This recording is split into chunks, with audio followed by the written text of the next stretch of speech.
আলামিন বলতেছেন ফাযকুরুনি আযকুরকুম ওয়াশকুরুলি ওয়ালা তাকফুরুন। আল্লাহ বলে কোন বান্দা যদি আমি আল্লাহর জিকির করে তো আমি আল্লাহ তাআলা সেই বান্দারও জিকির করি, বলুন সুবহানাল্লাহ। আজকে বলে দিতে চাই, যদি আল্লাহ তাআলার নিয়ামত দেখতে চান আসমানের দিকে তাকান, আল্লাহ তাআলার নিয়ামত যদি দেখতে চান জমিনের দিকে তাকান। যে আল্লাহ রাব্বুল আলামিন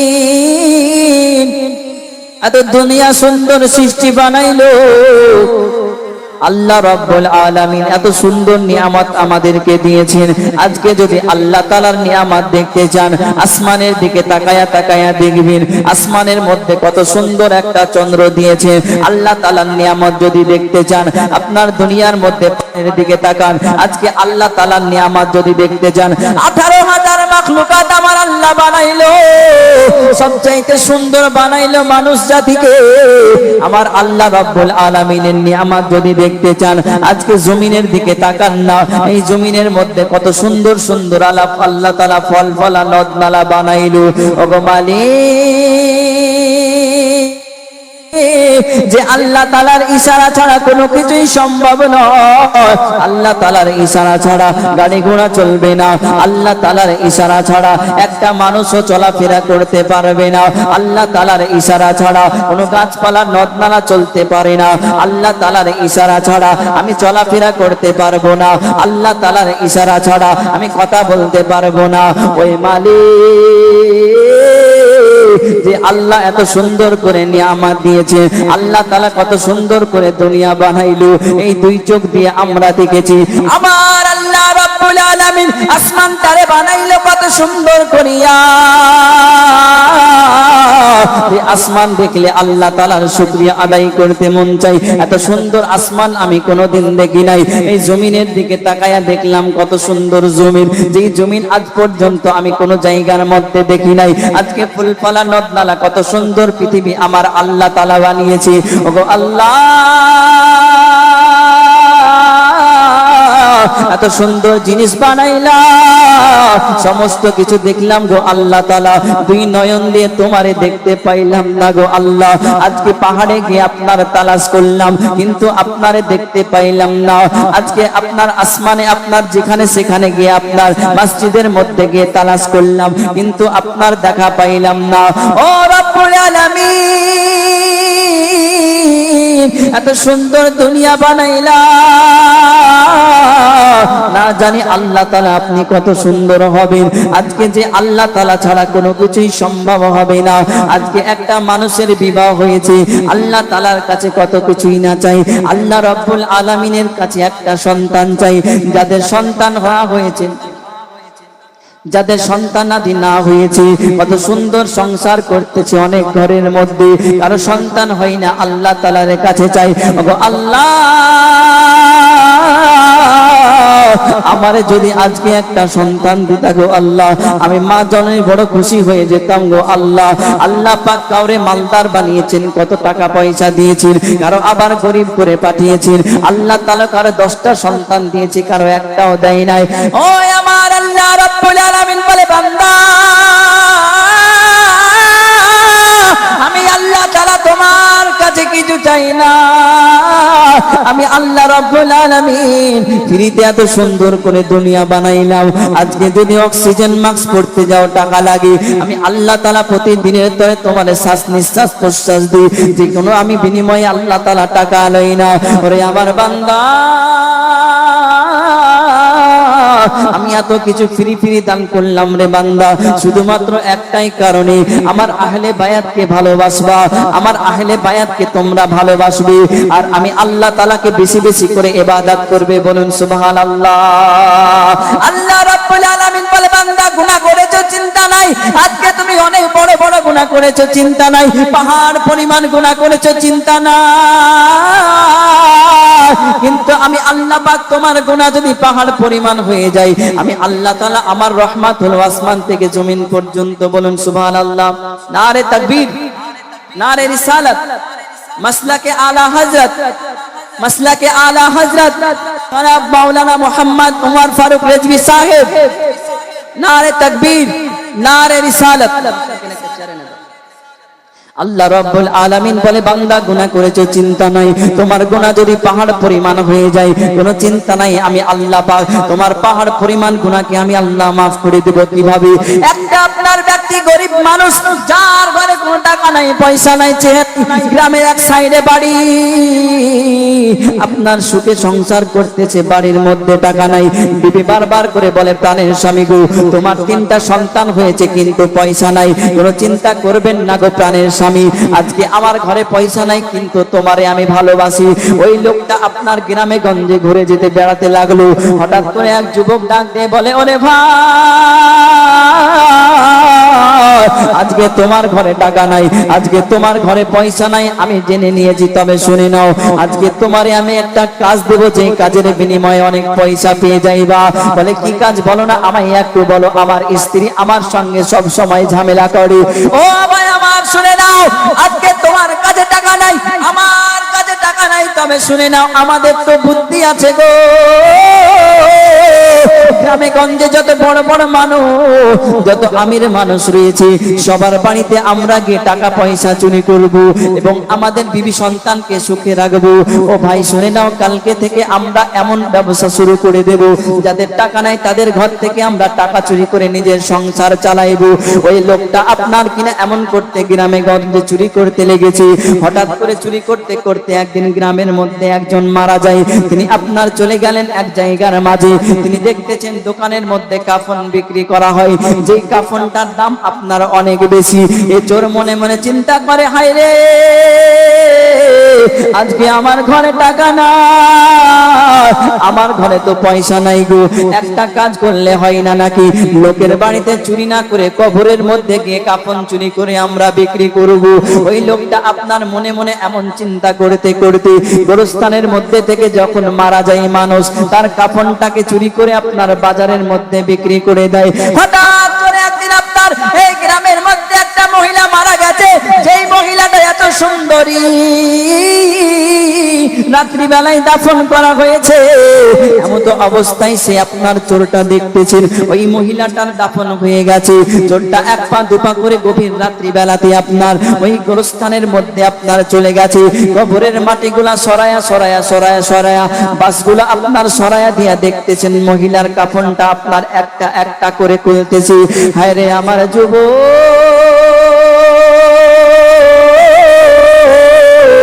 আজকে আমরা আল্লাহ তাআলার কাছে কত কিছু চাই, আল্লাহ গো আমার টাকা নাই পয়সা নাই জমি নাই জামা নাই, ওগো মাওলা আমার আজকে সন্তানাদি নাই গো আল্লাহ, আজকে আমার গরিবী হালাত দূর হয় না গো রব্বুল আলামিন, আজকে কেমনে কি করব গো মাওলা, গুনার বোঝা মাথায় লইয়া তোমার দরবারে চাই গো আল্লাহ।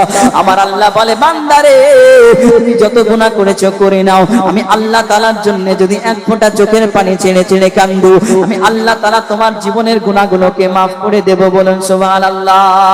ওই লোকটা আপনার ওই কবরের মধ্যে মাটিগুলা সরায়া ওই মহিলার কাছ থেকে একটা একটা করে কাফন নিচ্ছেন, নিতে নিতে হঠাৎ করে যখন সমস্ত কাফনগুলা নিয়ে হয়েছে, ওই মহিলাটা আপনার কিনা এতই সুন্দরী, ওই চোর আর নিজেকে আর কন্ট্রোল করতে পারে না, তাই ওই মহিলার সঙ্গে আপনার জিনায় লিপ্ত হয়ে গেছে।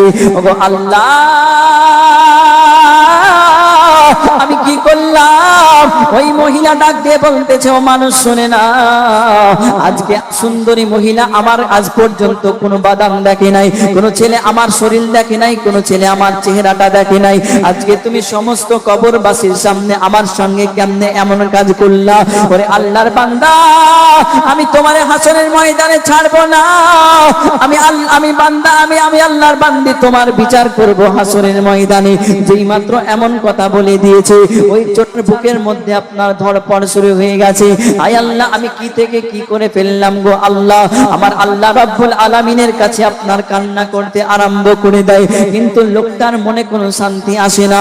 হঠাৎ করে রাস্তার পাশে কান্না করতেছেন, মাওলানা আলী সেই রাস্তা দিয়ে চলে যায়, ডাক দেয় ভাই,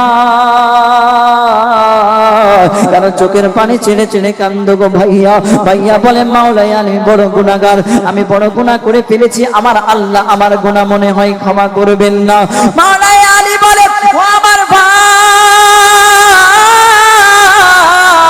তুমি কোনো চিন্তা করবা না, আজকে যদি তুমি পাহাড় পরিমাণ গুনাহ করে দাও, আল্লাহ তাআলার রহমতের কোনো শেষ হয় না। ওরে যুবক, তুমি এমন কি গুনাহ করেছো আমায় একটু বলো না গো। ওগো হুজুর, আমি কাফন চুরি করে করে খাই, আমার সংসার চালাই। হঠাৎ করে আমি একটা কাফন চুরি করলাম, দেখলাম মহিলাটা অনেক সুন্দরী, তার সঙ্গে আমি জেনায় লিপ্ত হয়েছি। এই জন্য মহিলাটা হাসরের ময়দানে আমার বিচার চাইবে। মাওলাই আলী, ওই লোকটাকে আপনার হাতটা ধরে আমার নবীর দরবারে হাজির করলেন। ইয়া রাসূলুল্লাহ, আজকে একটা পাগলকে নিয়ে এসেছি গো নবী, যেই পাগলটা রাস্তার ধারে বসে বসে কান্দে। আমার নবী ডাক দিয়ে বলে, পাগল কেন চোখের পানি ছেড়ে ছেড়ে কান্দো? নবী গো, একটা গুনাহ করে ফেলেছি ইয়া রাসূলুল্লাহ, আমার আল্লাহ মনে হয় আমার গুনাহটা আর ক্ষমা করবে না। নবী আমার বারবার করে বলে, পাগল কি গুনাহ করেছো?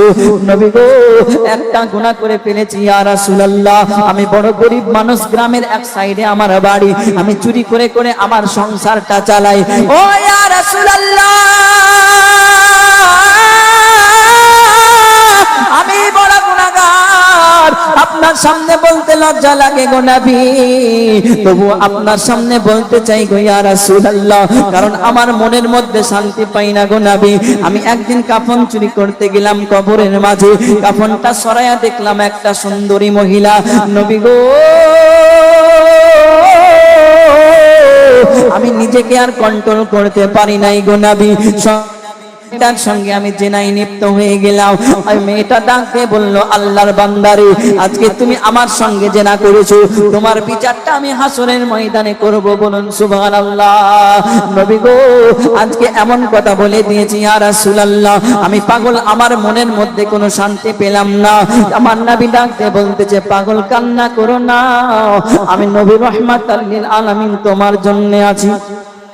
কেননা আমার নবী জামানাতে যখন সাহাবায়ে কিরাম গুনাহ করতেন, নবীর দরবারে গিয়ে বলতেন, ইয়া রাসূলুল্লাহ, বড় গুনাহ করে ফেলেছি নবী গো, একটু আল্লাহর কাছে বলে মাফ চেয়ে দিন না। আমার নবী দোয়া করতেন, সঙ্গে সঙ্গে গুনাহ মাফ হয়ে যেত। বলুন সুবহানাল্লাহ। ওগো দয়ার নবী, আজকে আপনার ওয়াদা করলাম আমি জীবনে কোনোদিন চুরি করব না। নবী গো, মেহেরবানি করে আমার গুনাহটা যাতে করে মাফ হইয়া যায়। আমার নবী বলেন, পাগল তুমি কোনো চিন্তা করবা না, ওই যে একটা উঁচু পাহাড় দেখতেছো, ওই পাহাড়ে বসে বসে তুমি কান্না করবা, তোমার গুনাহটা খাতা আল্লাহ পাক মাফ করে দেবে। বলুন সুবহানাল্লাহ। গুনাহ মাফ করে কে? পাহাড় পরিমাণ গুনাহ করেছেন, চিন্তা নাই। যে গুনাহ করার পর আল্লাহ তাআলার কাছে তওবা করে, পাক তার দ্রুত তওবা। সুবহানাল্লাহ। আমার প্রিয় শিক্ষক চলে এসেছে, বেশিক্ষণ বলবো না, কিছু কথা বলে আমি আমার বক্তব্য টেনে দেব। আজকে যিনি দেখতেছেন আমার পাশে বসে, আমার সেহেনের শিক্ষক, যার হাতে আমাকে তৈরি করেছে, দুটো কথা বলতেছি আপনাদের সামনে। যার ভালোবাসা, সেহেন এবং আপনার শিক্ষায় শিক্ষিত করেছেন, তিনি হলেন হযরত আল্লামা মাওলানা মুহাম্মদ উমর ফারুক রিজভী সাহেব। হুজুরের জন্য দোয়া করবেন, আল্লাহ পাক যাতে হুজুরের ইলম ও আমলে এবং নেক হায়াতে আরো বরকত দান করে। সকলে বলুন আল্লাহুম্মা আমিন। আজকে একটা কথা বলি, আলেম ওলামাকে কখনো কষ্ট দিবেন না। একটা মানুষ যদি জানতো একটা মাওলানার কতটা কষ্ট, তো সেই মানুষটা কখনো একটা আলেমকে কষ্ট দিত না। প্রশ্ন করবেন কি কষ্ট? দেখুন, একটা ছোট্ট সন্তান সর্বপ্রথমে পরিবারকে ছেড়ে মাদ্রাসায় পড়াশোনা করে 7 বছর, সবাইকে ছেড়ে থাকতে হয়, তারপরে আবার বাইরে পড়াশোনা করতে হয়, তারপরে আপনার মসজিদে ইমামতি করতে হয়, কিংবা কোনো মাদ্রাসায় মক্তবখানায় পড়াতে হয়। সবচাইতে কষ্টকর হলো মা বাবাকে, পরিবারকে ছেড়ে থাকা। আজকে আপনার সন্তানটা যদি বিদেশে যায়, আপনার সন্তানটাকে প্রশ্ন করবেন, বেটা তুমি যে বিদেশে রয়েছো কেমন কষ্ট লাগে? সন্তান ডাক দিয়ে বলবে, আল্লাহ বিদেশের মতো কষ্ট আর নাই। এবং থাকার পরে মসজিদে গেল, মসজিদে ইমামতি করতেছে, সমস্ত ইমাম নিজের জন্য তো কখনো দোয়া করেন না, মুসলমানদের আপনার মুসল্লিদের জন্য দোয়া করেন। এই মুসল্লিরাই সেই ইমামকে কষ্ট দেয়।